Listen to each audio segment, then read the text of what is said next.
इधर देश के अलग अलग शहरों में आवारा कुत्तों के हमलों की खबरों के बीच मुंबई के गोरेगांव से भी इसी तरह का डरा देने वाला मामला सामने आया। वहां एक आवारा कुत्ते ने एक सिक्योरिटी गार्ड पर हमला कर दिया।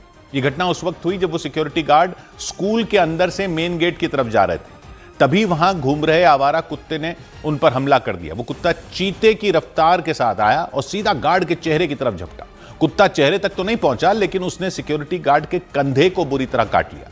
कुत्ते के हमले की वजह से वो सिक्योरिटी गार्ड डर गए और कुत्ते को भगाने की कोशिश की, लेकिन वो कुत्ता कुछ सेकंड तक गार्ड के कंधे को पकड़कर लटका रहा, जिसके बाद गार्ड ने उस कुत्ते को पकड़कर अपने से अलग किया। इस दौरान वहां लाठी लेकर गार्ड का साथी भी पहुंच गया। वहां घूम रहे आवारा कुत्तों को उसने स्कूल से दूर भगाया।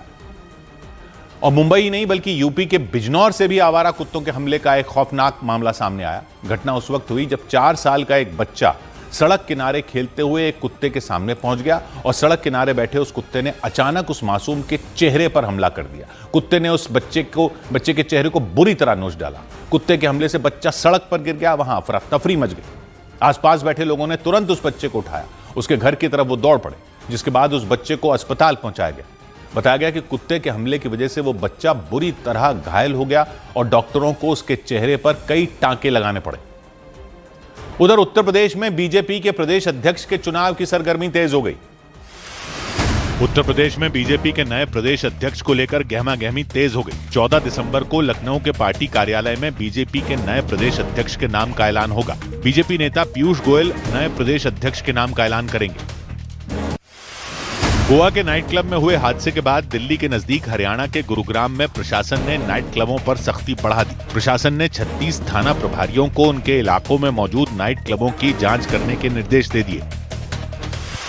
उत्तर प्रदेश के रायबरेली में 9 दिसंबर को हुई लूटपाट के 4 आरोपियों को पुलिस ने मुठभेड़ के बाद गिरफ्तार करने का दावा किया। पुलिस के मुताबिक आरोपियों ने पुलिस टीम को देखते ही गोली चला दी और जवाबी फायरिंग में एक आरोपी को पैर में गोली लग गई। इधर देश के अलग अलग इलाकों में अवैध तरीके से रह रहे रोहिंग्या मुसलमानों और बांग्लादेशी नागरिकों के खिलाफ चल रही कार्रवाई के बीच एक सोशल मीडिया पोस्ट की वजह से एक बांग्लादेशी महिला पुलिस की गिरफ्त में आ गई। मामला उत्तर प्रदेश के अमरोहा का रहा। आरोप लगा कि वो महिला फर्जी पहचान पत्र बनवाकर अमरोहा के मंडी धनौरा इलाके में रह रही थी, लेकिन सोशल मीडिया पर की गई एक पोस्ट की वजह से वो बांग्लादेशी महिला पकड़ी गई। एक वीडियो में वो बांग्ला भाषा में बांग्लादेश की पुलिस की तारीफ करती सुनाई दी।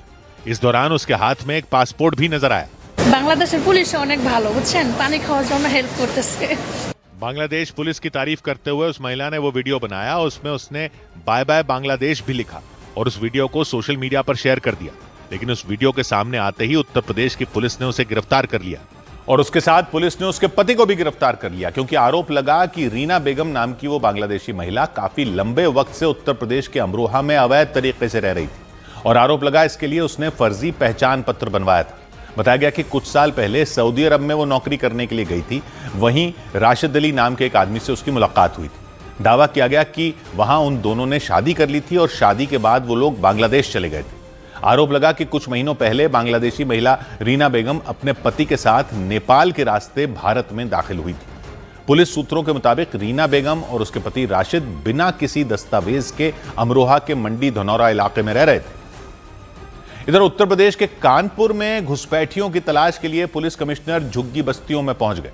वहां अवैध तरीके से रहने वाले रोहिंग्या मुसलमानों और बांग्लादेशियों के खिलाफ अभियान चलाया गया और इसी अभियान के तहत कानपुर के पुलिस कमिश्नर रघुवीर लाल वहां झुग्गी बस्तियों में पहुंच गए। इस दौरान उनके साथ बड़ी संख्या में पुलिसकर्मी मौजूद रहे।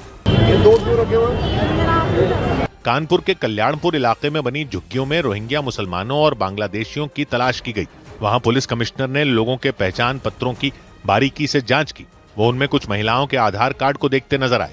उन्होंने उन लोगों से किसी भी संदिग्ध व्यक्ति या किसी संदिग्ध गतिविधि के बारे में पुलिस को जानकारी देने की अपील की, ताकि घुसपैठियों की पहचान कर उनके खिलाफ कड़ी कार्रवाई की जा सके। कानपुर में पुलिस कमिश्नर के निर्देश पर स्पेशल अलर्ट टीम बनाई गई और पुलिस की स्पेशल अलर्ट टीम कल्याणपुर इलाके के इंदिरा नगर में पहुंच गई।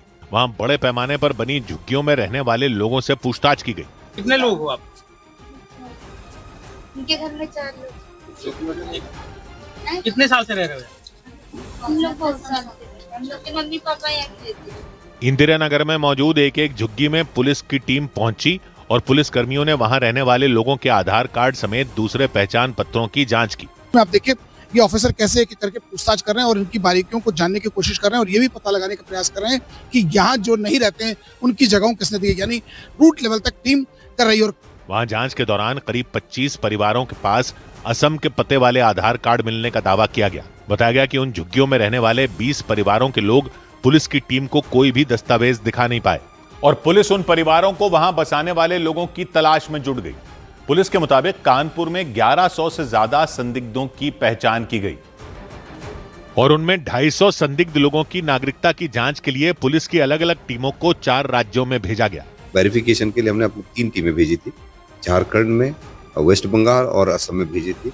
हमारी टीमों ने वहां की पुलिस के सहयोग से वेरिफिकेशन का ड्राइव चलाया है। बताया गया कि कानपुर के कल्याणपुर इलाके में बनी झुग्गियों में झारखंड, पश्चिम बंगाल और असम समेत दूसरे राज्यों से आकर लोग बसे हैं। ऐसे में उन लोगों के पते की जांच के लिए कानपुर की पुलिस ने अपनी टीमों को इन राज्यों में भेजा। इन राज्यों की पुलिस की मदद से वहां अभियान चलाया गया ताकि कानपुर में अवैध गतिविधियों और घुसपैठ पर रोक लगाई जा सके। और कानपुर की ही तरह उत्तर प्रदेश के गोरखपुर में भी झुग्गी झोपड़ियों में रहने वाले लोगों की पुलिस ने जांच शुरू कर दी। वहां पुलिस ने लोगों से उनके दस्तावेज लिए और उनसे जुड़ी जानकारियां जुटाई। हालांकि शुरुआती जांच में कोई घुसपैठिया नहीं मिला। गोरखपुर के राजघाट थाने की पुलिस हर्बर्ट बांध के किनारे बनी झुग्गियों में पहुंची और वहां रहने वाले लोगों से पूछताछ की। पुलिसकर्मी उन लोगों के पहचान पत्र देखते नजर आए। इनके पिताजी भी आप ही के गांव में रहे? गांव में है। अगर मैं मान लीजिए वहाँ चेक करने आऊँ तो जो आप फोन पे बता रहे हो वही मिलेगा ना? मिलेगा। उन झुग्गियों में मौजूद कुछ लोग असम के बारपेटा जिले के रहने वाले बताए गए। उनके पास मिले आधार कार्ड की पुलिस ने जांच की और उनके मूल गांव के प्रधान से पुलिस ने फोन पर बात करके उनके बारे में जानकारी जुटाई। इसके साथ ही वहां दूसरे राज्यों से आकर रहने वाले लोगों की एक लिस्ट तैयार की गई ताकि अवैध तरीके से रह रहे लोगों की पहचान की जा सके। गोरखपुर के साथ उत्तर प्रदेश के मेरठ में भी मुहिम चलाई गई। वहां चेकिंग अभियान के दौरान पुलिस ने 5000 से ज्यादा संदिग्ध लोगों के बारे में जानकारी मिलने का दावा किया और उन संदिग्ध लोगों की नागरिकता की जांच शुरू की गई। मेरठ के अलग अलग इलाकों में पुलिस ने अवैध तरीके से रहने वाले रोहिंग्या मुसलमानों और बांग्लादेशियों की तलाश में अभियान चलाया। पुलिस की टीम झुग्गियों में पहुंची और वहां रहने वाले लोगों से पूछताछ करती सुनाई दी। उम्र कितनी है? पुलिसकर्मियों ने इस दौरान उनके पहचान पत्रों की जांच की। करीब 6500 लोगों को चेक करके उनके आईडी अभी तक पुलिस ने लिए हैं। इनको जो उनके मूल जनपद के निवास हैं वहां पर प्रेषित किया गया है पुलिस को और वहां से सूचना मांगी गई है। उन झुग्गियों में मौजूद ज्यादातर लोग असम और पश्चिम बंगाल के रहने वाले बताए गए और दूसरे राज्यों से आकर वहां बसने वाले लोगों की एक लिस्ट तैयार की गई। और इस सब के बीच लखनऊ के हजरतगंज इलाके में पुलिस के पहुंचने से पहले ही कई लोग झुग्गियां खाली करके भाग निकले। वहां पुलिस ने अवैध तरीके से रहने वाले रोहिंग्या मुसलमानों और बांग्लादेशियों की तलाश में छापेमारी की। लेकिन इसी बीच लखनऊ के हजरतगंज इलाके में बनी वो झुग्गियां पूरी तरह खाली हो गईं। कुछ दिन पहले ही नगर निगम के अधिकारी और कई पुलिसकर्मी वहां पहुंचे थे। उन्होंने हजरतगंज इलाके के डालीबाग में मौजूद उन झुग्गियों में रहने वाले लोगों के दस्तावेजों की जांच की थी। आज की तारीख में देखिए ये जो पूरा इलाका है ये पूरा खाली हो चुका है। यहाँ पर जो लोग रह रहे थे कहाँ गए इस बारे में कोई जानकारी नहीं है। वहाँ टूटा हुआ फर्नीचर इधर उधर बिखरा नजर आया। इसके साथ ही फटी हुई पॉलीथीन और बड़ी बोरियां रखी दिखाई दी। कुछ दिन पहले तक वहां बड़ी संख्या में लोग रह रहे थे और उनके फरार होने के बाद उनकी तलाश तेज कर दी गई। उधर गुजरात के वलसाड में एक पुल का एक बड़ा हिस्सा गिरने से कई मजदूर घायल हो गए। गुजरात के वलसाड में औरंगा नदी पर बन रहे पुल का भारी भरकम हिस्सा गिरने से 4 मजदूर बुरी तरह घायल हो गए। इस हादसे के बाद वहां अफरा तफरी मच गई। जानकारी मिलने पर पुलिस की टीम ने तुरंत घायलों को अस्पताल भेजा और हादसे की जांच में जुट गई। पंजाब के अमृतसर में कई स्कूलों को बम से उड़ाने की धमकी मिलने से हड़कंप मच गई। पुलिस ने तुरंत सभी स्कूलों को खाली करवाया और बच्चों को सुरक्षित बाहर निकाला। बम स्क्वाड और डॉग स्क्वाड ने स्कूल परिसरों में सर्च ऑपरेशन शुरू किया। बीएसएफ ने पंजाब के अमृतसर में 300 ग्राम हेरोइन, 2 ड्रोन और एक कार जब्त करने का दावा किया। बीएसएफ ने नशे की तस्करी के आरोप में एक आरोपी को भी गिरफ्तार कर लिया। बीएसएफ के मुताबिक नशे की खेप सीमा पार से ड्रोन के जरिए अमृतसर में भेजी गई थी। इधर उत्तर प्रदेश के संभल में दंगाइयों के फेंके गए पत्थरों और ईंट के टुकड़ों से बनवाई गई पुलिस चौकी का उद्घाटन कर दिया गया। दीपा सराय नाम से बनी इस पुलिस चौकी को संभल से समाजवादी पार्टी के सांसद जियाउर रहमान बर्क के घर से 100 मीटर की दूरी पर बनवाया गया। और पूरे विधि विधान के साथ इसका उद्घाटन किया गया। संभल के सीईओ कुलदीप कुमार उद्घाटन के लिए होने वाली पूजा के मुख्य यजमान बने। 2 पुजारियों ने वहां हवन पूजन करवाया।